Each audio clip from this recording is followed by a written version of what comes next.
হয়তো কোনোদিন ভুলে যাবে তুমি, ভুলতে কি পারবো তোমায়।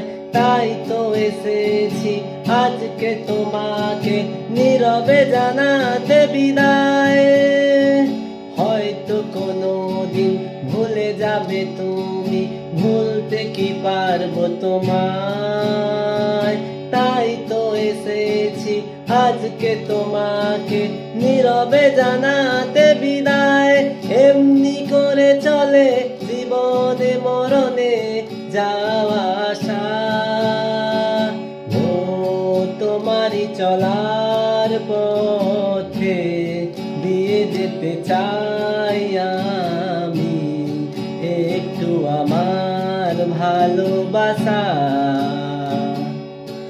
তাই নিয়ে তুমি আমায় করো ঋণী এটুকু আশা, ও তোমারই চলার পথে দিয়ে যেতে চাই আমি।